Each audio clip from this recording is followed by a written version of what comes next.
Let's jump back into a look at this series that only I seem to love. Since the Invaders on it, I have found that some other people think that it is okay, but I really love it. This is Invaders 6 from 2004, or the new Invaders if you're gunning off the cover. This one is a tie-in to the Wolfman story, where Wolfman, he got brainwashed by HYDRA and became their assassin, which is a much better idea than Captain America was a HYDRA agent all along. This issue has always been the one that I point to as my least favourite one of the series, and that is down to the art.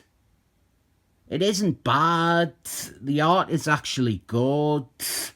I just didn't care for the fact that this is the only issue in the series not drawn by the book's regular artist. My only real criticism or complaint with the artwork is that the artist here, George Lucas, the inventor of Star Trek, he draws the characters in the wrong costumes. He must have been given incorrect reference material. They are all shown wearing the costumes that didn't make it into the series. And I have already discussed the behind-the-scenes drama with this title, and this is actually a really nice, done-in-one story with a good crossover appearance from Wolfman. Half of the Invaders, they are involved in a little conflict between a fictional Iraq proxy and the Seamen from SeaWorld. This is some leftover baggage and cleanup from the book's original direction. If you want more on that, watch the video I just mentioned where I explained how right-wing and advocating war crimes that this book was meant to be. We have HYDRA, and we learn that they have an alliance with two of the bad guys from this series, Cobra Commander and the sexy Nazi woman. Sexy because she is a woman, not because she is a Nazi. And HYDRA have agreed to send Wolfman to assassinate a scientist who they didn't want getting captured. He has been creating these robot insect drone things. We will learn more about them next issue. But these Invaders get to him first. We have Atomic Skull, U.s.agent John Walters as Captain America, and up here is Seaman. And this splash page also identifies this random Seaman, which is a surefire sign that he is going to be killed in at most 4 pages time.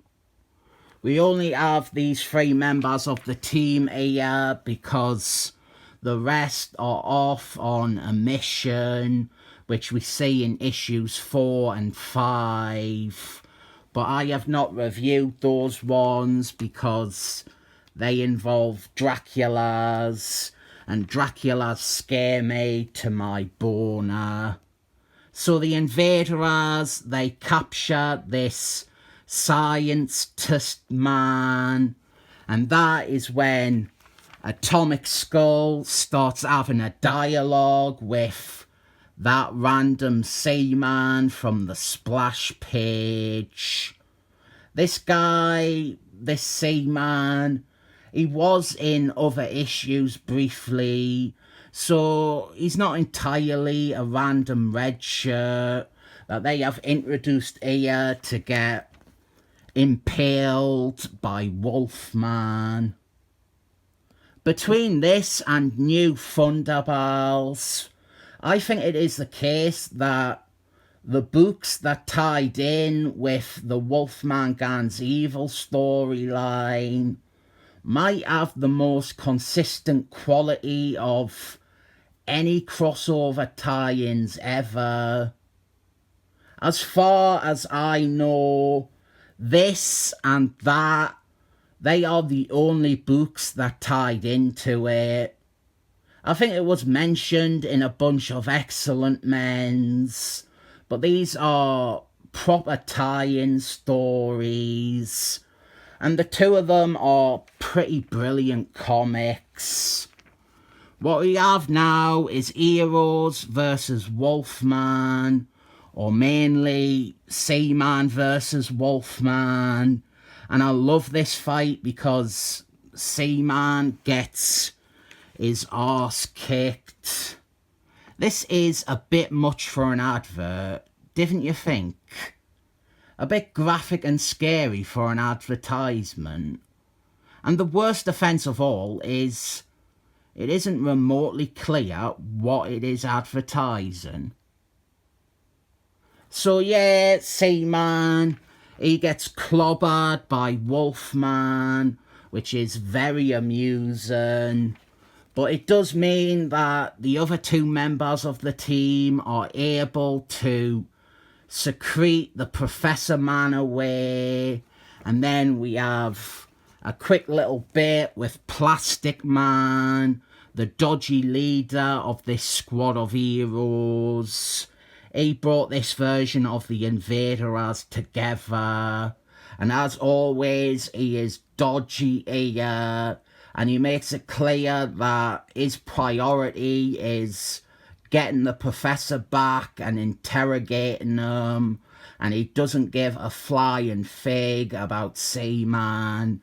He orders u.s.agent to abandon him and leave him behind to fight for himself. Round 2 of Seaman versus Wolfman. Seaman acts as if he is going to do better this time, and it is just as funny because he gets stabbed in the chest within seconds of the fight starting. So we have Seaman getting beaten by Wolfman. I love that. Now, what could improve that for me? How about u.s.agent showing up to save Seaman and shooting Wolfman with loads of bullets from a gun? And then, after that, u.s.agent setting Wolfman on fire. This is very clearly a comic made for me. I want to see Seaman get chopped up. I want to see Wolfman set ablaze. And best of all, I want u.s.agent to be the best character in the story. And we end with a character interaction between u.s.agent and Seaman.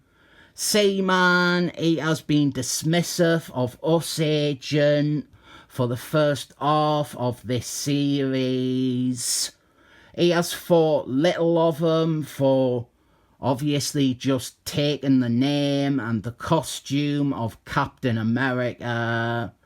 But we have this bit here where Seaman, he admits that John Walters is a hero and that he misjudged him. He thanks him for not leaving him behind, and this is great. I feel bad for calling him u.s.agent for the review, when the in-story thing is that he is meant to be using the name Captain America, but Seaman and everyone else refuses to call him it. This is a one I appreciate. the series in general, I appreciate it so much, and I think it never has gotten its due. These are really good superhero stories starring some B and C list Marvel characters, and they are well written. They have a unique art style for the other issues. They have nice character arcs and an interesting revamp of Plastic Man. And most impressively is that the series was spun from a really bad setup and a truly awful direction. It quickly sheds that baggage in the first issue, and it gets to be like this, the worthy modern day successor to the wartime team. I've got to give this 7 thumbs up, but I'm still sore about the art, which isn't even bad.